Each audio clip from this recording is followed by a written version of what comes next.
Si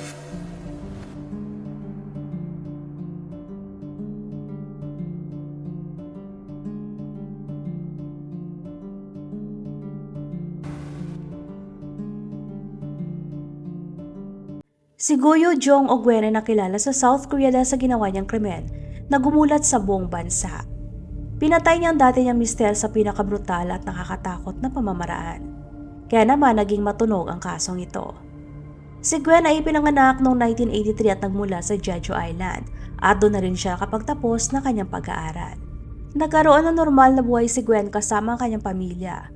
Pero matapos ng ginawa niyang krimen, halos ayaw na siya makita ng mga tao sa nasabing lugar. Maliit lamang ang Jeju Island kaya naman halos magkakilala na ang mga tao sa nasabing isla. Para sa mga tao ng Jeju Island, isang sumpa ang pangalang Gwen dahil sa matinding galit nila sa ginawa nito. Si Gwen at ang dati niyang mister na si Kevin ay nagkakilala nung sila ay nasa university pa lamang. Sila ay naging magkasintahan na 5 taon bago nagdesisyon na magpakasal noong June 11, 2013. Ang akala ng mga tao nakapalibot sa kanila ay napaka-perpekto ng kanilang relasyon. Dahil makikita na masaya sila sa isa't isa at madalas sila kung bumiyahe sa ibang bansa para bumuo ng masayang alaala. Pero ang lahat ay nagbago pagkatapos nilang makasal. Wala silang naging problema nung magjowa pa lamang sila pero nung sila ay kinasal na, nagsimula na rin magkaroon ng conflict sa pagitan nilang dalawa. Isang halimbawa na lamang ay ang kanilang honeymoon trip. Pagkatapos ng kanilang honeymoon at sila nasa airport na pabalik ng Korea, bigla na lamang nagsabi si Gwen na may gusto pa siyang bilhin at dali-dali siyang pumunta sa duty-free shop. Dumating na ang final boarding call kaya naman kinakailangan na ng mga pasahero na sumakay ng eroplano. Pero imbis na magmadali, patuloy pa rin si Gwen sa pamimili ng mga gusto niyang bilhin na para bang wala siyang pakialam sa oras. Tinawag na siya ni Kevin para umalis pero biglang sumabog sa galit si Gwen at nagsimulang sumigaw. Wala siyang pakialam, nagpatuloy pa rin siya sa pamimili kahit na malapit nang lumipad ang eroplano. Dahil sa galit, iniwan siya ni Kevin sa duty-free at dali-dali lang sumakay sa eroplano. Pero may problema. Dahil sa airline regulations ng mga oras na yon, hindi pwedeng umalis si Kevin nang wala si Gwen. Kaya wala siya nagawa kundi ang bumaba muli ng eroplano para hanapin ang asawa. Samantalang si Gwen naman ay nagpatuloy pa rin sa pamimili na para bang walang nangyari. Dahil sa katigasan ng ulo ni Gwen, naiwan sila ng kanilang flight. Isa pa lang yon sa mga senyales na may mali na sa pag-uugali ni Gwen. Pagkatapos nilang makasal, pareho sila nag-enroll sa master's at doctoral programs sa Jeju National University. Pero hindi maganda ang kanilang pinansyal na estado. Kaya naman, ang pagbalanse sa pagitan ng kanilang pag-aaral at pinansyal ay nagdulot ng pressure sa kanilang dalawa na nagpalala ng kanilang relasyon. Sa hindi inaasahan ay nabuntis si Gwen at nanganak ng isang batang lalaki. Dahil doon ang gasto sa panganganak at ang pagpapalaki ng isang sanggol ay may karagdagang pressure sa kanila. Sobrang na-stress si Gwen at nakaramdam na siya ng matinding pagkabigo. Kaya naman madalas nang uminit ang kanyang ulo at mabilis na magalit. Nagtatapon pa siya ng mga gamit sa tuwing nag-aaway sila ni Kevin at minsan pa ay sinasaktan niya ang mister. Sa isang punto ay tinutukan pa niya ng kutsilyo ang mister dahil sa matinding galit. Dahil sa pag-uugali ni Gwen, hindi na kinaya ni Kevin. Kaya naman, taong 2016, nag-filed na siya ng divorce. Taong 2017 na finalize ang kanilang divorce at ang kustodiya ng kanilang anak ay napunta kay Gwen. Ang pangunahing rason dahil walang establing trabaho si Kevin para masuportahan ang kanilang anak. Pero hindi porket nasa kay Gwen ang kustodiya ng kanilang anak, hindi na maaring makita ni Kevin ang bata. Ayon sa batas, bilang biological father, may visitation rights pa rin si Kevin. Pero problema pagkatapos ng kanilang divorce, pinutol na ni Gwen ang lahat ng contact sa pagitan nila ni Kevin. Kung pumunta man si Kevin sa kanilang bahay ay hindi rin niya ito pinagbubuksan ng pinto. Dumaan ang 2 taon at hindi na niya nakita ang kanyang anak. Dahil sa desperasyon at walang balak na sumuko si Kevin, kaya naman nagdesisyon na siya na idaan na sa legal. Nag-file siya ng family lawsuit dahil sa paglabag ni Gwen sa visitation rights. Sa kabuuan ng legal battle, hindi napakita si Gwen sa 3 hearings. Katunayan ay pinagmulta pa siya dahil sa kanyang no-shows. Yun pala ay nalaman ni Kevin na nagpakasal ulit si Gwen, kaya mas lalo itong nag-alala. Alam niya kung gaano kabayolente at hindi estable ang pag-iisip ni Gwen at natatakot siya sa maaring mangyari at kaligtasan ng kanilang anak. Sa huli ay pinag-utos ng korte 2 taon pagkatapos ng kanilang divorce na pwedeng bisitahin ni Kevin ang anak 2 beses sa isang buwan.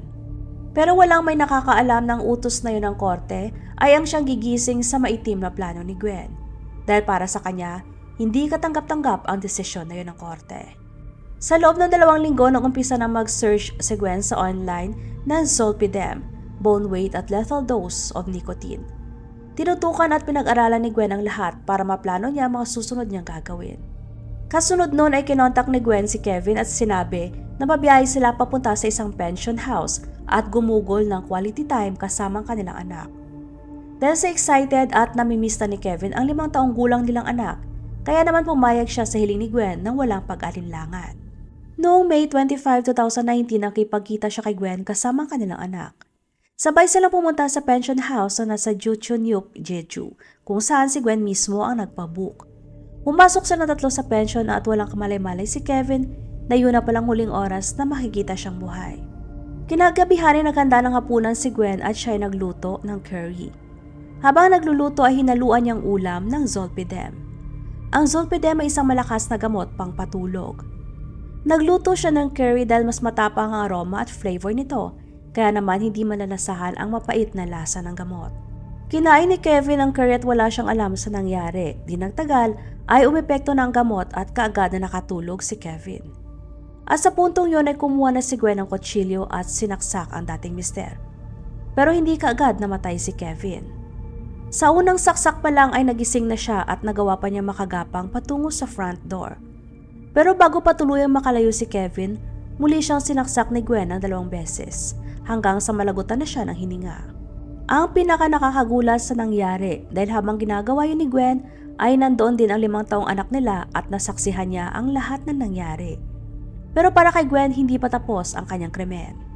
Sa kasunod na araw, May 26, hinatid niya ang kanilang anak sa bahay ng kanyang ina at saka bumalik sa pension house na binook hanggang May 27 para maisagawa niya ang kasunod niyang plano. At yun ay ang pagtago ng katawan ni Kevin. Kalaunan ay nalaman ng mga investigador na bumili siya ng mga gamit na gagamitin sa planong krimen noong May 22 sa isang local supermarket sa Jeju. Malaking ebidensya na pinaplanuhan na pagpatay. Ang kanyang mga binili ay mga kagamitan sa pagputol ng katawan, bleach, rubber gloves, tape at iba pa. Simula 12:30 ng hapon ng May 26, nagsimula na siyang pagputol-putulin ang katawan ni Kevin. Pinaghiwalay na niya ang laman sa buto. Naglaan ng halos 23 hours si Gwen sa ginawa bago tuluyang matapos. Pagkatapos noon ay inilagay niya sa maleta ang mga laman at buto. Sa surveillance cameras nakita pa na tumigil si Gwen sa isang waste disposal site kung saan ay nakita siya nagtapon ng 4 na malalaking garbage bags. Na pinaniniwala ang naglalaman ng mga parte ng katawan ni Kevin. Kasunod noon ay bumalik siya sa supermarket kung saan niya binili ang mga items at ibinalik ang mga hindi niya nagamit. Makikita sa surveillance na napakakalmado lang ni Gwen at hindi siya makitaan ng sinyalis ng pagkabalisa. Makikita sa kanya pag-ugali na hindi normal si Gwen. Kung titignan mo siya ay parang napaka-inosente ng kanyang muka na hindi mo aakalaing makakagawa ng ganun kabrutal na krimen. Noong May 28, 8:30 ng gabi, sumakay ng ferry si Gwen papuntang Wandu Island. Matapos ang 1 oras ng paglalakbay, may itinapon si Gwen na bag sa dagat na pinaniniwala ang naglalaman din ang parte ng katawan ni Kevin at nakuhanan yon sa CCTV. Alas 11 ng gabi dumating sa Wandu si Gwen at tumungo kaagad sa apartment ng kanyang ama sa Gimpo, Gyeonggi Province. May 29 bandang alas 4 ng umaga, binuksan ni Gwen ang maletang dala at saka muling ipinagpatuloy na pagputol-putulin ang mga hindi pa niya natapos na parte ng katawan ni Kevin. Kasunod nun ay muli niya itinapon sa waste disposal area ng apartment ang ibang bahagi bandang alas 3 ng madaling araw noong May 31. Ikinalat ni Gwen ang parte ng katawan ni Kevin para hindi mahalata. Pero ayon sa mga eksperto, hindi psychopath si Gwen. Ngunit may matinding obsession si Gwen kay Kevin. Ang mga taong nakakagawa ng kaparehong krimen ay may borderline personality disorder. Ang mga taong may ganitong sakit ay kadalasang nakakaranas ng pakiramdam ng emptiness, paiba-iba ang mood at walang kontrol sa sarili. Kaya naman sa maliit na bagay ay mabilis sila makaramdam ng galit. Dahil sa pabago-bago ang kanilang emosyon, mabilis sila makaramdam na hindi na sila mahal ng taong pinagkakatiwalaan nila at may takot sila na maiwan o maabandona. Sa kaso ni Gwen, hindi nabigyan pansin ang mga sintomas o kakaibang ugali niya. Kaya habang tumatagal ay mas lalo siyang lumalala, kaya naman nakakaisip siya na pumatay. Bumalik si Gwen sa kanyang bahay sa Jeonju noong May 29. Pero June 1 ay binulabog si Gwen ng mga pulis sa kanyang bahay at kaagad na inaresto. Sa kanyang bahay nakita ng mga pulis ang mga ginamit niya sa krimen. At sa kanyang sasakyan ay nakakita ang mga pulis ng kumot na may mga mantsa pa ng dugo ni Kevin. Kaya inaresto si Gwen dahil sa pag-report na nakababatang kapatid ni Kevin noong May 27. Noong araw na yon ay naghinalang kapatid ni Kevin nung sinabi niya na makikipagkita siya kay Gwen. Pero kasunod noon ay wala na siyang narinig pa mula sa kanyang kapatid. Dahil ramdam niya na parang may mali kaya naman kaagad siyang kumontak sa mga pulis. Kinausap ng mga pulis si Gwen pero ayon sa kanya tinangka siyang pagsamantalahan ni Kevin. Pero hindi ito natagumpay kaya naman umalis na lamang ang lalaki. Ngunit dahil naghihinala pa rin ang kapatid ni Kevin kaya naman kumuha siya ng CCTV footage mula sa pension house kung saan ay pumunta ang kanyang kapatid. At saka dinala yon sa mga pulis. Matapos matignan ang footage, nakita ng mga pulis na noong May 25 bandang 4:20 ng hapon, si Kevin, Gwen at ang kanilang anak ay sabay na pumasok sa pension. Pero hindi na nila nakita na umalis si Kevin. Kahit hindi nila nakita na umalis sa pension si Kevin, ang kanyang cellphone ay na-detect naman malapit sa Aidong area ng Jeju City, na malayo mula sa pension house. Dagdag pa doon ang sasakyan ni Kevin ay nanatiling nakapark sa pension ng 3 araw na hindi nagagalaw. Kaya naman isang red flag na yon para sa mga investigador.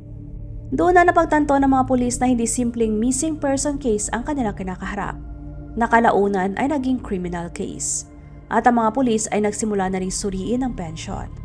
Gamit ang luminol test, nakakita sila ng maraming dugo sa kwarto na pinaniniwalaan nila kay Kevin. May mga mantsa din ng dugo sila nakita sa sahig ng banyo, sala, kusina, sa kisame ng kwarto at sa iba pang parte ng pension. Noong tinanong si Gwen, sinabi niya na nasaksak niya si Kevin dahil dinipensahan lamang niya ang kanyang sarili matapos siyang tinangkang pagsamantalahan. Pero nag-iba ang kwento nung nakitaan ng zolpidem ang dugo ni Kevin. Ang blood sample na nakuha sa sasakyan ni Gwen ay nagpapakita na pasikreto niya nilagyan ng gamot ang pagkain ni Kevin. Pagkatapos ng mga natuklasan, kaagad na tinuunan ng mga investigador ang paghahanap sa katawan ni Kevin. Sa kabila ng pag-track nila sa mga pinuntahan at galaw ni Gwen, hindi pa rin nila makita ang katawan ng lalaki. Kaya naman ang kaso ay naging murder without a body. Kahit na nagpatuloy sa paglilitis ang kaso sa kabila na hindi pa nakikita ang katawan, umani pa rin ito ng pambabatikos mula sa publiko. Dahil kadalasan ng mga ganitong kaso ay nauuwi lamang sa pagpapawalang sala ng suspect dahil sa kakulangan ng ebidensya. Pero hindi lamang ang pagpatay kay Kevin ang nagawang krimen ni Gwen. Siya ay kinasuhan din sa pagkamatay ng anak na lalaki ng bago niyang mister. Ang trahedyang yon ay nangyari 3 buwan bago niya pinatay si Kevin.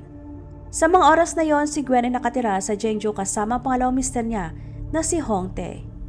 Isang araw ay bigla na lamang natagpuan na wala ng buhay ang anak ni Hong sa una nitong asawa na kasama nila sa bahay. Noong una ay si Hong pa ang pinaghihinalaan ng mga pulis na pumatay sa sarili niyang anak. Matapos niyang sabihin na pagkagising niya ay natagpuan na lamang niya na wala ng buhay ang kanyang anak. Ang ikinamatay ng bata ay asphyxiation. Matapos mabalitaan niya ang ginawa ni Gwen sa dati nitong mister, ay mabilis niyang naisip na hindi malayong si Gwen din ang pumatay sa kanyang anak. Dahil sa hindi maayos na pag-imbestiga ng Jeonju Police Department, kaya naman inilipat ang kaso sa Jeonju Police Department para sa karagdagang pagsusuri. May mga spekulasyon na maaring pinainom din ni Gwen si Hong ng gamot pampatulog at saka pinatay ang kanyang stepson. Pero dahil walang solidong ebidensya, na natiling teorya lamang yon at hindi na pinansin pa ng korte ang kaso. Sa bandang huli, ang South Korean court ay binigay ng hatol sa kaso ni Gwen sa pagpatay kay Kevin. Kahit na hindi nakita ang katawan, napakaraming ebidensya naman laban kay Gwen. Noong February 20, 2020 sa unang paglilitis, siya ay napatunayang guilty sa kasong murder, body mutilation at body concealment. Bagaman convicted siya sa lahat ng kaso kaugnay kay Kevin, pinawalang sala naman siya sa pagkamatay ng kanyang stepson. At siya ay sinentensya ng habang buhay na pagkakakulong. Hindi nagtapos doon ang kaso dahil nangyari pa ang pangalawang paglilitis.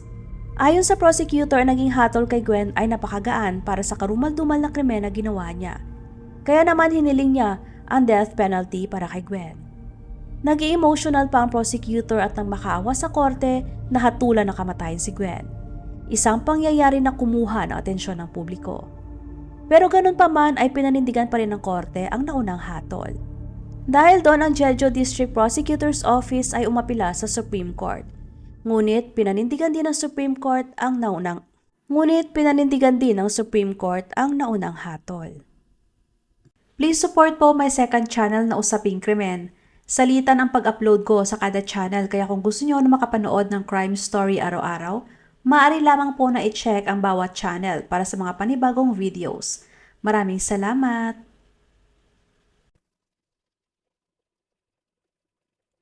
Huwag mag-atubiling ibahagi inyong mga saloobin at komento. And please huwag kalimutang mag-like and subscribe sa aking channel kung hindi mo pa nagagawa. Magkita-kita tayo ulit sa aking susunod na video. Maraming salamat!